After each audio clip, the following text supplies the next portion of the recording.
साथ संगत जी, प्रेम से कहना धन निरंकार जी। साथ संगत जी, आज हम विचार प्रवाह से मनुष्य जीवन में अहम का क्या स्थान है और क्या ज्ञान पर अभिमान किया जा सकता है, इसके बारे में जानेंगे।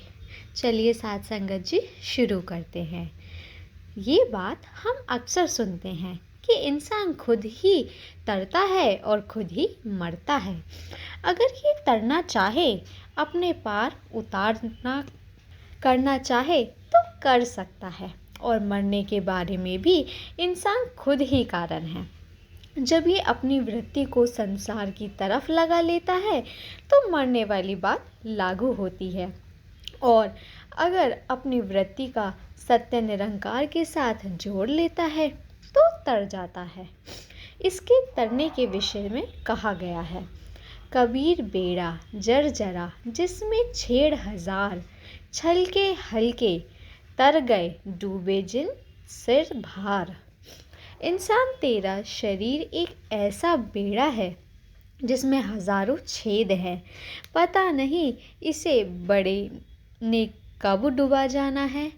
जो हल्के हल्के हैं, जिनके सर पर कोई भार नहीं, वे तो तर जाएंगे, उनका तो पार उतारा हो जाएगा।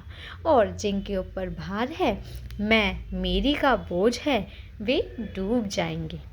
महात्माओं ने एक और प्रकार के मरने की भी चर्चा की है, एक ऐसा मरना जिसके बाद जीवन प्राप्त होता है। इस सार को हमने जानना है कि इस संसार में किस तरह से मरकर जिया जा सकता है। मरता मरता जग मुआ, मर भी न जाने कोई, ऐसी मरनी जो मरे बहुरी न मरना होए। संसार में आकर इंसान अगर अपनी मैं को मार लेता है, अपने अहंकार को मार लेता है, तो वास्तव में तर जाता है, यानी उसका पार उतारा हो जाता है। मरना तो हर एक शरीर के साथ लगा हुआ है। कौन सा ऐसा शरीर है जिसके ऊपर इस काल का वार नहीं होता। किसी का काल पहले आ जाता है, किसी का बाद में आता है। ये तो हर एक शरीर के साथ लगा हुआ है। मर्यादा पुरुषोत्तम राम जी का भी शरीर नहीं रहा, रावण जैसे अभिमानी का शरीर भी नहीं रहा। शरीर का मरना तो हर एक के साथ है, चाहे कोई चाहता हो या ना चाहता हो। मौत तो आनी ही आनी है, ये तो हर एक के साथ ही लगी है।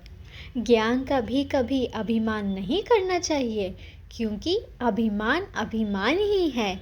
गुरु सिख तो कहते हैं उसी का है, सीखने की भावना रखता है, और वह निरंतर जीवन भर सीखता रहता है। जिस इंसान ने भी अपने आप को पूर्ण मान लिया, अपने आप पर अभिमान किया, वह फिर आगे नहीं बढ़ सकता। वहाँ पर उसने समझो अपने हाथों से ही अपनी हद बांध ली है, उसने आगे नहीं जा पाता। गुरु सिख क्यों सदा आगे बढ़ता जाता है, युग बीत जाने पर भी क्यों उसका नाम रहता है, यश रहता जाता है, क्योंकि वह तमाम जीवन अपने आप को निमाना यानी कि विनम्र बनाकर, दास बनाकर हमेशा गुण ग्रहण करता रहता है, और वही गुण उसके जीवन को महान बना देता है, उसको युगों तक नाम कायम कर देते हैं। आज संसार में जातियों को भी अभिमान किया जा रहा है, कुटुंबों का भी अभिमान किया जा रहा है, अपने कुल का श्रेष्ठ मानने की भावना है। भक्त ऐसे नहीं मानते, भक्त तो उसी कुल को श्रेष्ठ मानते हैं जिसमें हरीफ का भक्त जन्म लेता है। कबीर सोई कुल भली, जाकुल हरि का दास। जिसमें दास भावना है, धर्म के क्षेत्र में वही ऊंचा माना जा सकता है। बड़े बड़े धर्म ग्रंथों का अध्ययन कर लेने से कोई ऊंचा बनने वाला नहीं, जाति पाति के कारण कोई ऊंचा नहीं होने वाला है। जाति पाति के अभिमान का भी कोई अर्थ नहीं।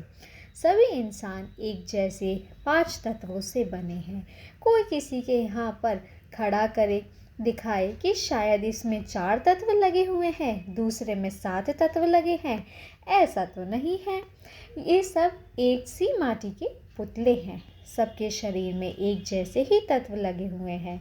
जो एक शरीर में हाथ का काम है, दूसरे के शरीर में हाथ ने भी वही काम करना है। और जो आँखों का देखने का है, तो दूसरे की आँखों ने भी देखने का काम ही करना है, सुनने का नहीं। जिसके भी शरीर पर कान लगे हुए हैं, उन कानों से सुनना ही है, कोई देखने का काम उनसे नहीं लेता। फिर जाति पाति का अभिमान कैसा? सभी दातार की रचना है।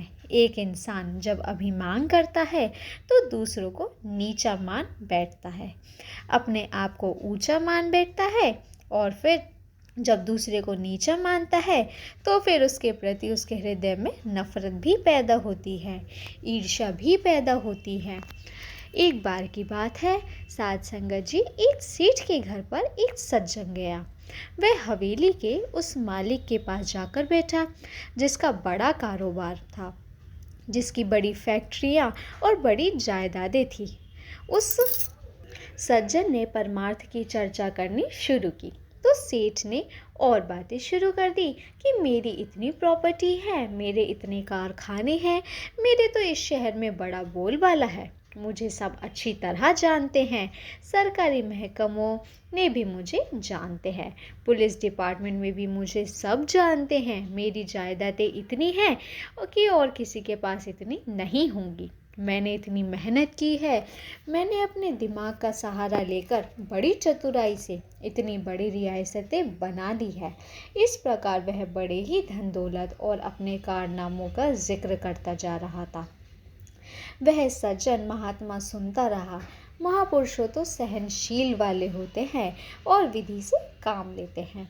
अभिमानी का अभिमान तोड़ने के लिए कठोरता का नहीं, युक्ति का भी सहारा लेने की ज़रूरत होती है। उस सज्जन, उस महात्मा ने कहा कि इस गुरूर को तोड़ना चाहिए और हकीकत इसकी आंखों के सामने लानी चाहिए, लेकिन इस ढंग से उसको करना चाहिए जो वह ग्रहण भी कर सके और हजम भी कर सके। उन दोनों के पास ही मेज कुर्सी लगाए उस सेठ का बच्चा चढ़ रहा था। महात्मा ने कहा, बेटे आप क्या पढ़ रहे हो? बच्चा बोला कि मैं भूगोल पढ़ रहा हूँ। महात्मा ने फिर पूछा कि तुम्हारे सामने क्या पड़ा है? वे कहने लगा कि ये एटलस है, इसमें दुनिया का नक्शा है। महात्मा ने एटलस ले लिया और कहने लगा, बेटा इसमें हिंदुस्तान तो दिखाओ, देखे हम भी हिंदुस्तान कहाँ पर है। बच्चे ने उसे बड़े नक्शे के एक छोटे से हिस्से की ओर इशारा किया और बोला कि ये देखो, ये अमरूद जितना ये हिंदुस्तान है। महात्मा ने फिर पूछा, इसमें महाराष्ट्र प्रदेश कहाँ है? बच्चे ने एक छोटे से हिस्से की ओर इशारा करके कहा कि ये बेर जितनी जगह पर महाराष्ट्र है। महात्मा ने फिर पूछा, इसमें बम्बई कहाँ है? बच्चा कहने लगा कि ये देखो, ये जो छोटा सा बिंदु नज़र आ रहा है, यहाँ पर बम्बई है। महात्मा फिर बोला, अच्छा बेटे, इस बम्बई नगर में आपके पिताजी की जो फैक्ट्रियाँ, जायदादें हैं और ये जो महल हैं, बताओ कि ये सब कहाँ पर हैं?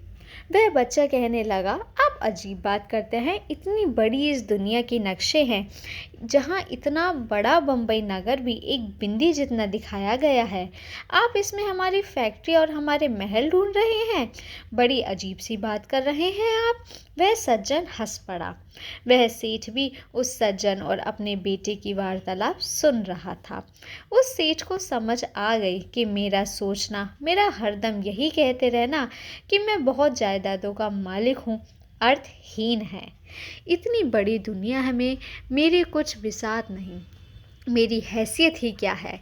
यह इतनी बड़ी दुनिया का केवल नक्शा ही सामने आया है, जिसमें इतना विशाल नगर बम्बई एक बिंदी के समान है। इस दाता की रचना में तो कितने कितने सूर्य मंडल हैं, कितने कितने तारा मंडल हैं, उनकी तो कोई ये था ही नहीं पाई जा सकती। मैं हूँ ही क्या?